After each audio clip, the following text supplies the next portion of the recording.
The electoral process in Ondo State has already kick-started, and you know exactly what is expected of INEC to do justice to it. We had a similar off-cycle election in Ondo State, and all that panned out. And of course, we also want INEC to pay attention to, the lessons they must have learned from the electoral process in Edo State to give it more credibility in Ondo State. Now, as 2 million voters head to the ballot today in Ondo State to decide who will be the next governor of the state from a crowd of 17 candidates, many observers are worried over the role money will play.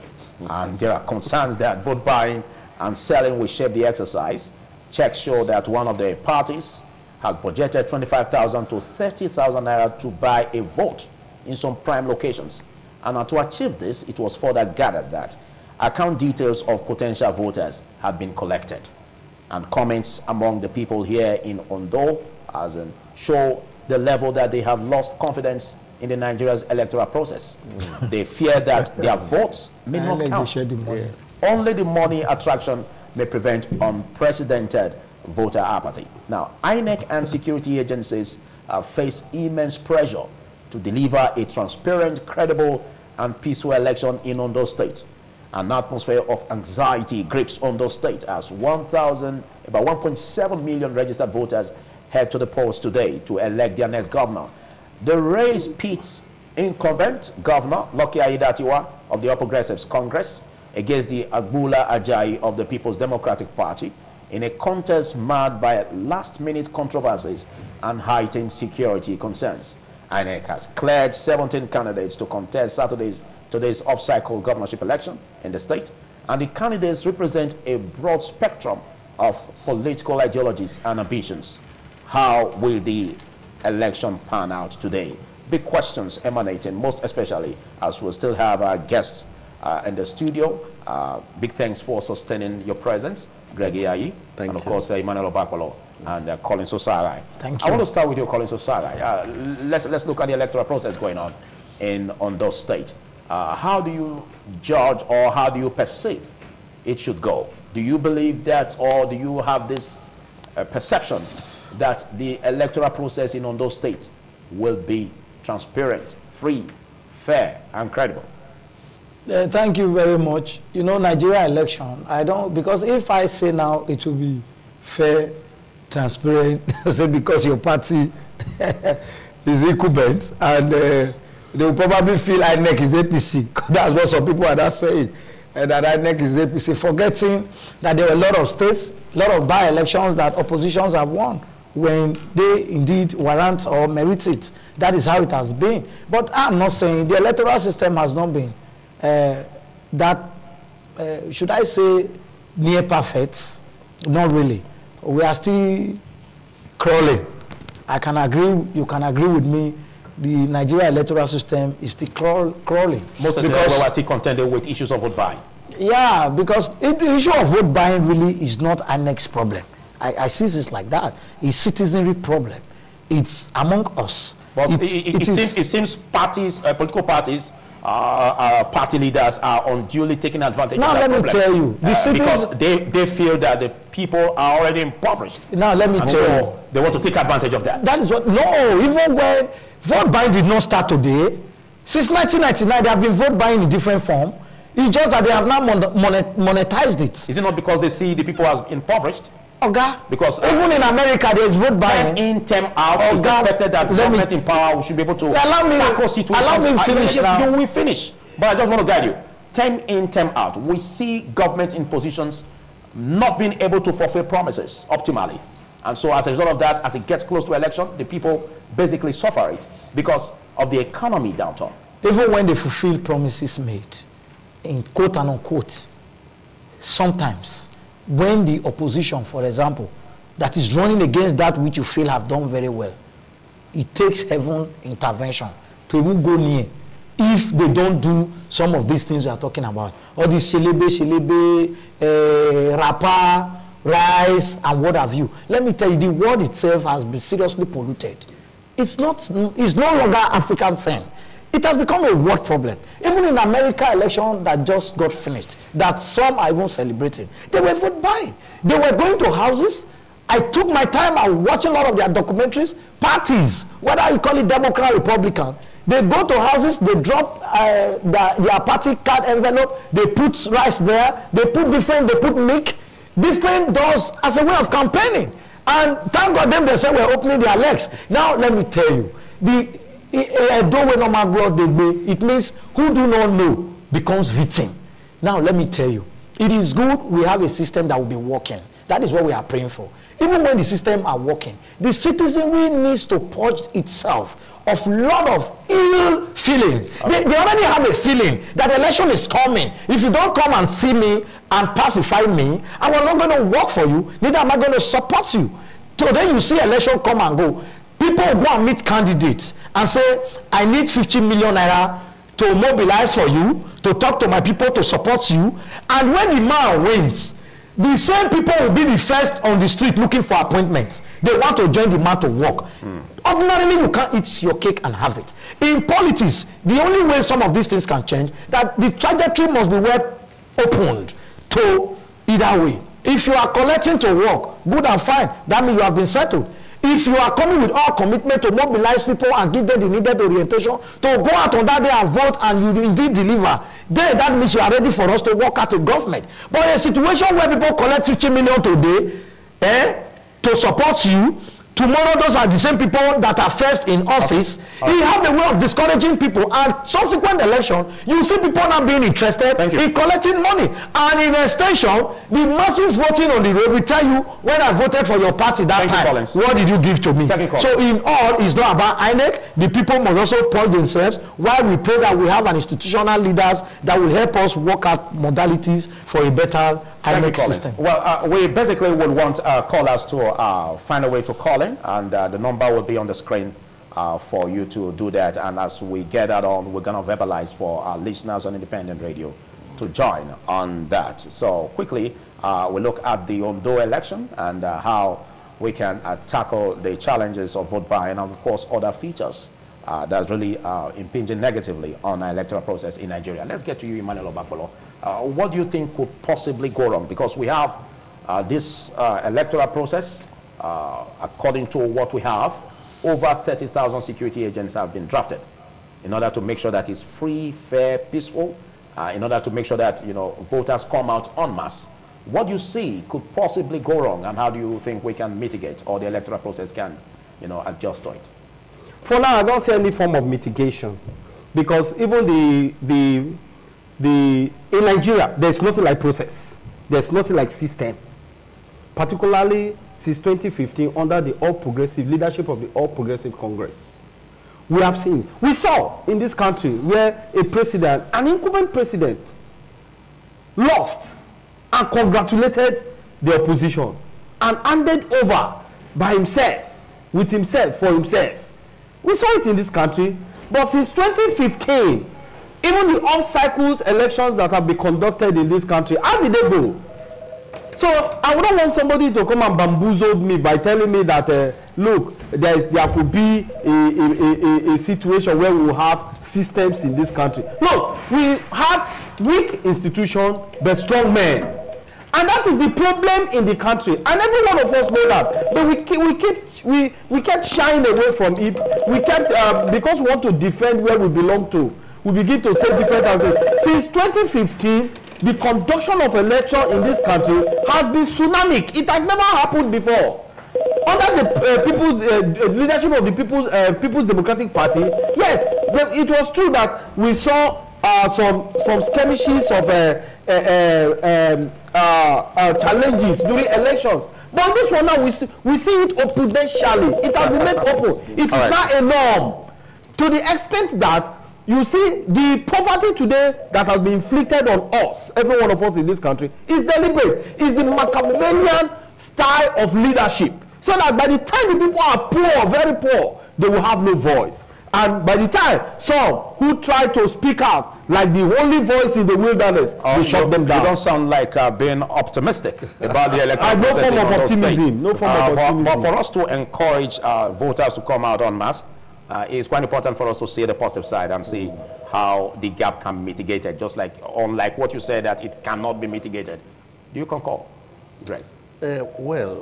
We should continue to encourage voters to come out.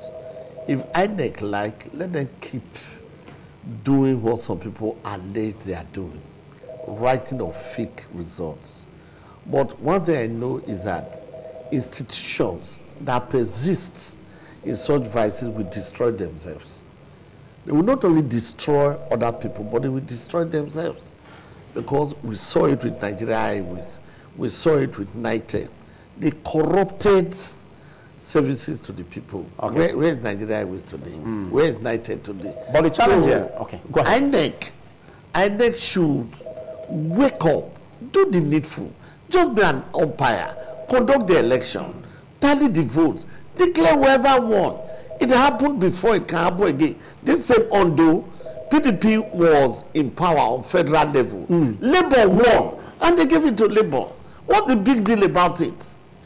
Okay, the number to call is 0807 7770300. Just call us. Let's get your name and location. Good morning, caller. What's your name and where are you calling from? So, go ahead with your contribution. When we entered the democracy, and the democracy system, the voting system was crawling, hoping to get up. The situation we are now is sitting down, crawling, even hoping to get up. That INEC should come to a stage where that should be useless for those who believe that buying votes will make them to win. INEC need to have a body to think about how to utilize this vote buying and this vote rigging. Doing that, we're ready to change the pattern. Thank you. We know we have the system since 1999, we're just learning. But the state we are now, where some people will tell you, if you don't do this, this is how we need it. Oh, we now see A, they are turning it to B. People buying the votes there. What are INEC doing? Don't they have their personnel to get them arrested? Thank you quickly, please. Did you say your name is Solomon Ataga? Thank you for your contribution. Well, let's get the next caller. Good morning, caller. Please tell me your name and your location and contribute. Hello. Hello. I've heard you. Tell me your name and where you're calling from and make your contribution. It's Kingsley. I'm calling for Benin. Your name is Kingsley. For Benin. Go ahead. Right now, there is no vote buying anymore. It's INEC buying. Once they call the result, that is where they buy the vote. Not buying in any polling unit anymore again. That's my contribution. Thank you for that brave and straight to the point contribution. Well, Osala, what do you have to say? Because Nigerians are very, very concerned about this process. Nigerians are concerned, and 99% of Nigerians are the problem. Now, let me tell you, Nigerian government does not run itself inanimmately. It sends humans to run them. And when you talk about ad hoc staffs that are the major actors even in the electoral stuff, are they not from our houses? Are they not? Majority of them are our youth corpers. Sometimes we keep shifting blames. But who gives them? Who gives them the reason? Who gives them the reason to be corrupt? Now let me talk. No. Are you taking away our political parties? No, please. Are you taking away? Let's go on now. You always have a way of breaking me up. No. I'm not breaking you up. No, please. But you ask me. You forget something. I'm here to guide. I know, but so even if you still have the floor, but you shouldn't talk as in against the ethics of the program. I'm just trying to guide you. I'm trying to guide you. You are guiding me. I'm trying to let you know you should bring in the politicians also, because you said it's all about the people, and the people are the reason for this. And I just started talking. What I'm telling you is not about politicians. Does politicians live as just politicians without people? Most of the INEC staff, are they not politicians too? Those who are, today people go on TV, go on radio, screaming government is bad, institutions are not working. Appoint people to institutions. Time without number, were they the same people that were there in 1999 that are still here? When Maurice Iwu conducted election in this country for us? Were we not in this country? When even musicians have to sing with Morisuwu, wear your computer and all of that. Because Nigeria agreed that was the worst form of election they had with Obasanjo and Morisuwu at that time. But Nigerians cried. But today we have a way of forgetting where we are coming from. We used to have snuffing of ballot boxes. Those are no more there. Now, as years go, challenges come, and institutions help and bring in people who can help to combat them. Now we are in the stage of vote buying. It's no more tiffin or stuffing of ballot boxes now. Then a new idea is coming in, certainly, where they will bring in a better way to curb it. Now, let me tell you, for example, I asked a better question to ask you. Go to the field, we don't buy. Many of them. We don't have a long time on this program. Please, I have a vital question to ask you. Are you excusing or exonerating the politicians? How can I exonerate politicians tackle the aspect also citizens? Okay, how can we tackle the aspect of politicians influencing negatively voters? Now, we cannot say, let us have an independent ad hoc staff. It's not possible. Because people must still recommend people. And they are coming from people's house. Some have interest. Some, the truth is that this thing needs to be a long-term system, where if you are really employing INEC staff, let us have a full standard independent agency of INEC, where INEC will have hundreds and thousands of staffs, and they will all be permanent staffs. Okay, let's take another temporary staffs. You will certainly see things like this. Okay, let's take another caller. So it's not even all about INEC. It moves from INEC to the community. Okay, let's take another traditional rulers. Thank you. Thank you. Caller, please tell us your name and location and quickly make your contribution.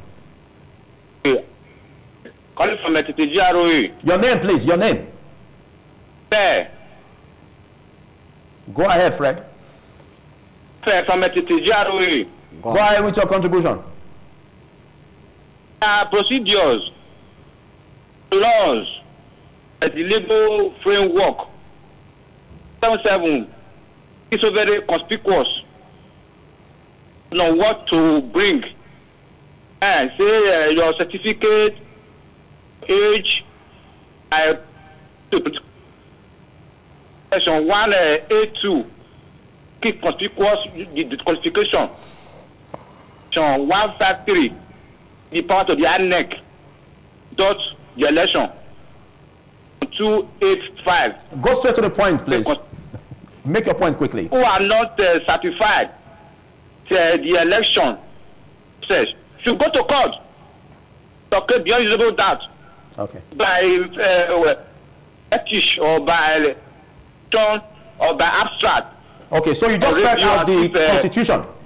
You just spelled out what is in the Constitution, that those who are not happy with that should go to court. There are laws. Okay. Yes. It's a constitutional provision. We don't talk by settlement. All right. Thank you. Thank you. Let's get your contribution to this. ONDO state election is ongoing, and how do you see a possibility of having it without rancor at the end of the electoral process? I don't see anything bravo with that election, because experience has taught us lessons. All the off-cycles election we've had in this country, they have one form of challenges, or one form of challenge or challenges, or the other, as the case may be. We saw the Edo State elections, and to my mind, like that of the Edo State, it was free, fair, but not credible. And I think the same will happen in Ondo State, because already information has it that vote buying is the order of the day. So politicians have created an avenue where election is now seen as a business. Okay, what lesson do you think INEC must have learned from that of the Edo electoral process? INEC has learned nothing, and that is why we find ourselves, it is being repeated in Ondo State. What lessons have they learned? So persons just sit in the confines of their office and begin to speak English. That is what they have done. Even till today, those that were deemed arrested, or that were perceived arrested during committing electoral fraud, and then be prosecuted. The answer is a capital no. So what lesson, when you cannot prosecute offenders, then what lessons are you learning? It's a free-for-all situation. So we are going to witness another drama in Ondo State. And I want to tell you that all of these are deliberate towards 2027 general elections. Because you see, like the ruling party wants to ensure that it retains Ondo State, you know, so that they can continue from where they've stopped just now. And it is going to be it's unfortunate that we find Nigeria today is in a state of huga muga, where even you and me, here right here in the studio, are confused. Well, I'm not confused about that anyways. I'm not confused. Let's get your remarks, your closing remarks on this for Ondo State election and how it can go about without how undue influence from the central government. I've always believed that if elections are free, fair, and credible, it is easier for even the losers to concede defeat. And then there will be this kind of plethora of litigation from one court to the other till we reach the apex court. We'll really not be there. And the rancor will actually not be there. So let INEC, I still insist, INEC should do the needful. Because the voters can actually come out, vote peacefully, credibly.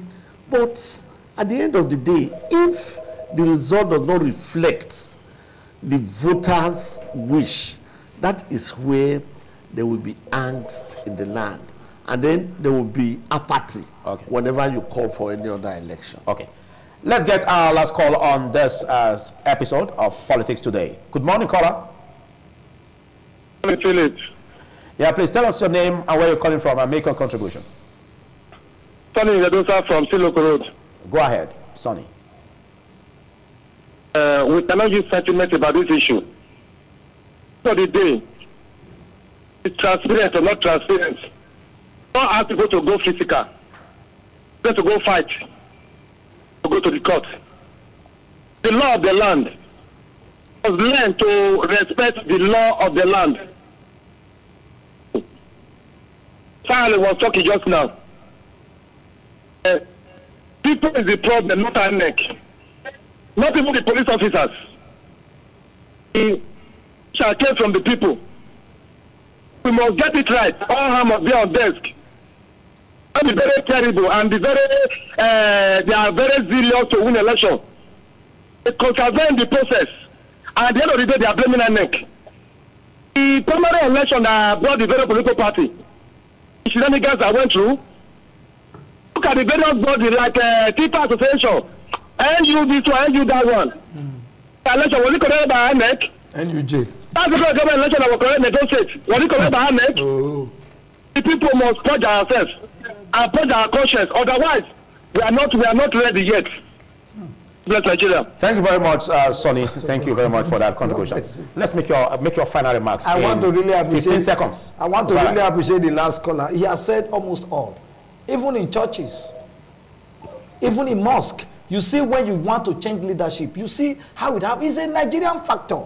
It's beyond INEC. So all hands must be on deck to make Nigerian work. Of a truth, Nigeria need to grow from where we are now, because we are all victims. And our even children and grandchildren unborn, we suffer more if we don't put hands together. So let's stop casting aspersion on INEC and even look towards state governors that have been conducting local government elections. See the way they have been misbehaving with local government elections. Are they not same election? Are they not same individual that were going to ask to vote? Are they not so state CX that were constituted where people not to hear them? Where you can see the embarrassment we have gone through CX of different states. Just imagine if INEC go that way. Opposition won't even get one state or even get one parliamentarian. But we are happy that to the level I can tell you today, INEC have not done badly, but I pray they improve.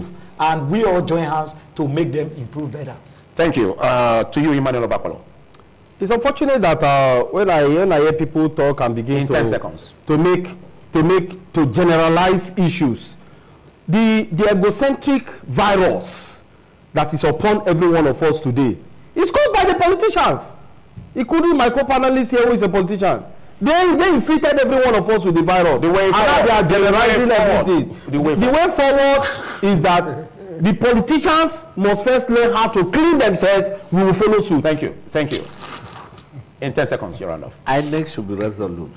When election was done in Ekiti and APC lost to PDP, yes, Fayemi congratulated Fayose. And when APC said they are going to go to courts, Fayemi said the election was free, fair, credible. And if you are going to court, I'm not going with you. Thank you, gentlemen. This will call it a wrap. Big thanks for taking our time to part of this. Big thanks to the listeners on Independent Radio and, of course, distinguished viewers on Independent Television. I am Philip Omo Gupon. We do this same time next week. Bye-bye.